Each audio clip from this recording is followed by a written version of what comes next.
Hi, my name is Sarah Bowers, and I will be discussing my research on misappropriated Native American culture within American popular entertainment, more specifically music.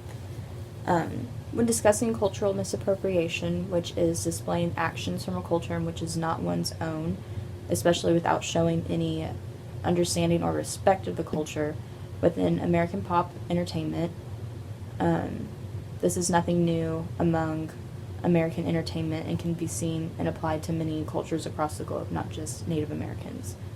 However, when examined further, American Indian culture has been and continues to be an American obsession.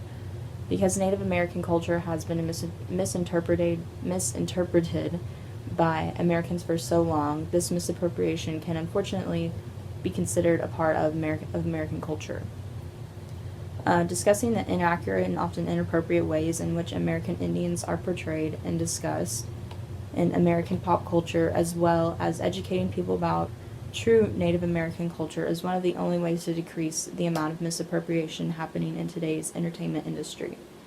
Ever since the founding of the New World, Christopher Columbus and others before him assumed such degradation on these indigenous people for no reason at all, and took advantage of their knowledge of the land.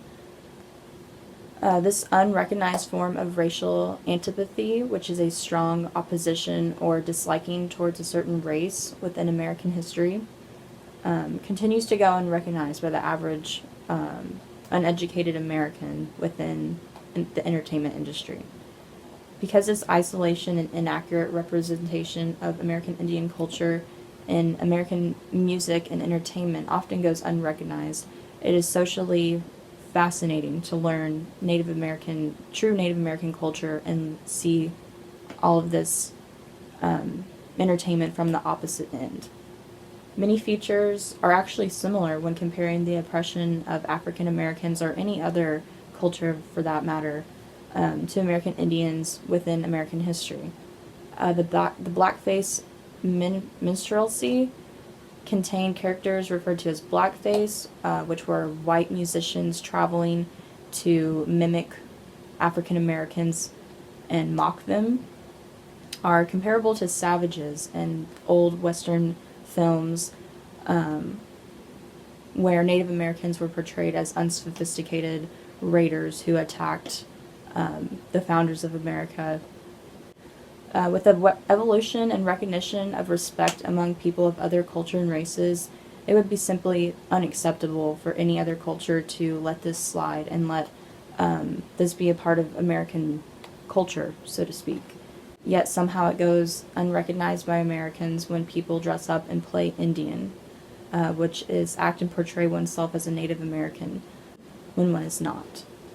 And is somehow normal in our society to dress up as Indians and have our school mascots called Redskins or Indians, etc.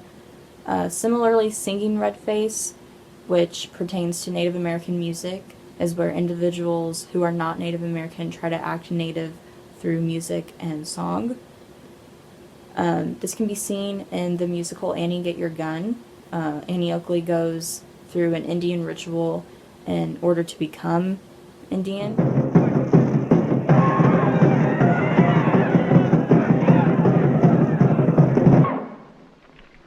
Am I an Indian yet? The actors are being looked upon by a leader who will determine if Annie is an Indian yet. He eventually places a feather in her headband and titles her an Indian. No!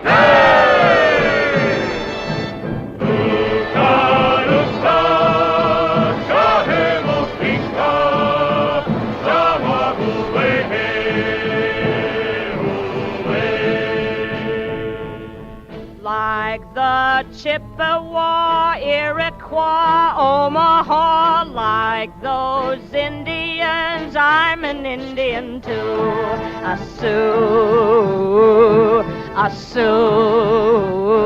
The most simplistic way for uneducated individuals to view this form of cultural appropriation is to simply apply it to another race or culture.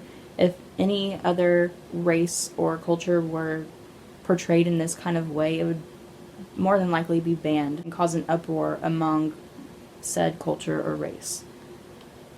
Unlike Singing Red Face, which is displayed in Annie Get Your Gun, many other films and songs display Native Americans in such a way that will make the audience sympathize for their identity and culture, which is idealized sympathy.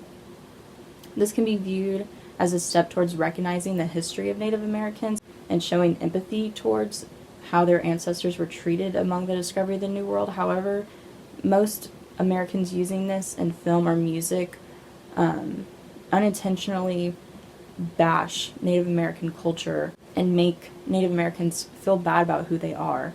And in a society where individuals are taught to be proud of their culture and where they come from, idealized sympathy is yet another way in which Native Americans are unintentionally mistreated in American entertainment. While it's easy to say that this issue of cultural confusion, which is a misguided teaching of a culture frequent enough to cause confusion of true cultural practices among individuals, among Native Americans is based on uneducated individuals, it is inaccurate to say that Americans have never learned about American Indian culture before. Unfortunately, this constant misunderstanding and inaccurate teachings represented in American entertainment are the cause for this largely unknown cultural misappropriation among Native Americans. So again, my name is Sarah Bowers, and thank you for listening to my research.